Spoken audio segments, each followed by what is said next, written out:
स्वाति ने इसी साल शहर के कॉलेज से पढ़ाई पूरी की है और अब उसके लिए जगह जगह से रिश्ते आने लगे हैं। स्वाति से ज़्यादा उसके रिश्तेदारों को उसकी शादी की चिंता है। इसीलिए जो भी स्वाति के घर आता वो किसी नए लड़के की खबर ज़रूर ले आता। अरे दीदी, ये फोटो देख के बताओ कैसा है। राहुल नाम है लड़के का, मेरी सहेली की बहन का बेटा है। अपनी स्वाति के साथ एकदम प्यारी जोड़ी लगेगी इसकी।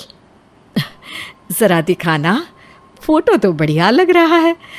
कोई गलत आदत वादत तो नहीं है ना इसे? और कमाता कितना है?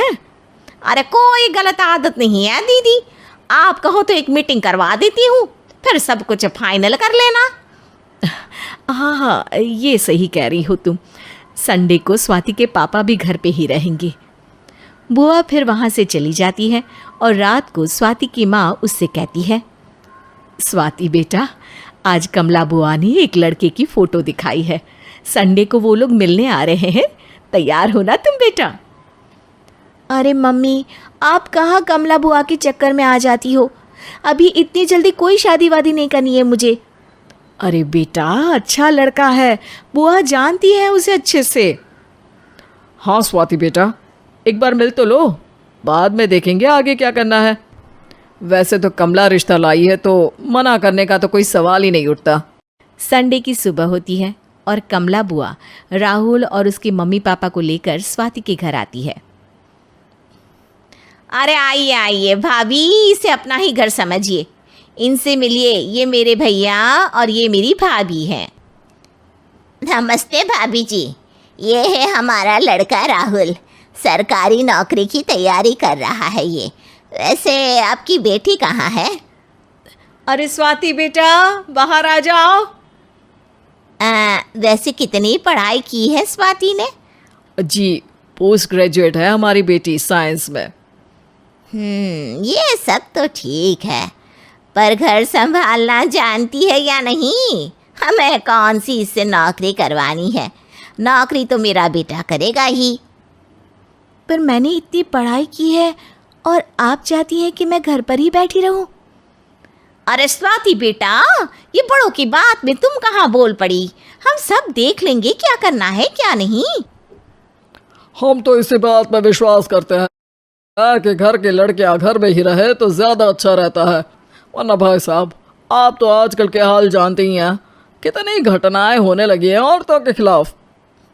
स्वाति बेटा, रसोई का काम तो पूरा जानती हो ना? शादी के बाद तुम्हें ही संभालना है वो सब। अरे बहुत अच्छा खाना बनाती है ये, आप सब लोग इसकी तारीफ करते नहीं थकेंगे। लो भाई, हो गई मीटिंग, अब शादी की तारीख फाइनल कर लेते हैं, क्यों भैया? भाई, हम तो पंडित जी से चर्चा करने के बाद ही तारीख फाइनल करेंगे। सालों से हम उनकी बातें मानते हुए आ रहे हैं। लड़के वाले और कमला बुआ की बातें सुनकर स्वाति एकदम नाराज़ हो जाती है और उसे लगने लगता है कि शादी के बाद उसे घर पर ही बैठना पड़ेगा। लेकिन घर वालों के आगे उसकी एक नहीं चलती और उसे शादी के लिए हाँ कहना पड़ता है। शादी का दिन आ जाता है और सब मंडप में जमा होते हैं। अब फेरों का समय हो गया है, अब कन्या अपने वर से 7 वचन मांगेगी। आप किसी धार्मिक आयोजन में जाएं तो मुझे भी ले जाएंगे। आप मेरे माता पिता का भी बराबरी से सम्मान करेंगे, हमेशा मेरा साथ निभाएंगे। आपको दोनों परिवार की जिम्मेदारियां बखूबी निभानी होगी। हर ज़रूरी बात में मेरी भी राय लेंगे। आप सभी गलत आदतों से दूर रहेंगे। आप मेरे अलावा किसी और औरत से कोई गलत संबंध नहीं बांधेंगे। ये 7 वचन पूरे हुए, वर क्या तुम्हें ये सारे वचन मंजूर है? जी हाँ पंडित जी, मैं सारे वचन अच्छी तरीके से निभाऊंगा। अरे वाह वाह, बढ़िया तरीके से सब काम संपन्न हो गया। तो इसी के साथ विवाह संपन्न हुआ और आज से ये दोनों पति पत्नी हुए। 1 मिनट पंडित जी, अभी एक वचन लेना बाकी है। अब कौन सा वचन है बेटा? मैं अब हमेशा के लिए किसी दूसरे घर में जाने वाली हूँ, तो पति के अलावा मैं अपने सास ससुर से भी एक वचन लेना चाहूँगी। अब कहो बेटी। मैं ये चाहती हूँ कि मुझ पर किसी बात की कोई पाबंदी नहीं लगाई जाएगी। मुझे सब कुछ करने की आज़ादी होगी और मैं भी विश्वास दिलाती हूँ कि मैं एक अच्छी बहू बन के दिखाऊंगी। स्वाति की बात सुनकर उसके सास ससुर एकदम चौंक जाते हैं और कुछ बोल नहीं पाते कि उतने में कमला बुआ बोल पड़ती है। अरे बेटा, ये भी कोई कहने की बात है? रानी बन के रहोगी तुम तो।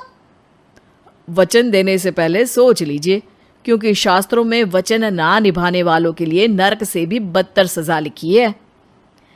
स्वाति की चालाकी से वहां मौजूद सब लोग प्रभावित हो जाते हैं और लोगों में बदनामी ना हो जाए, इस कारण स्वाति के सास ससुर को उसे वचन देना पड़ता है। और कैसी अपशकुन वाली बातें कर रहे हैं आप पंडित जी?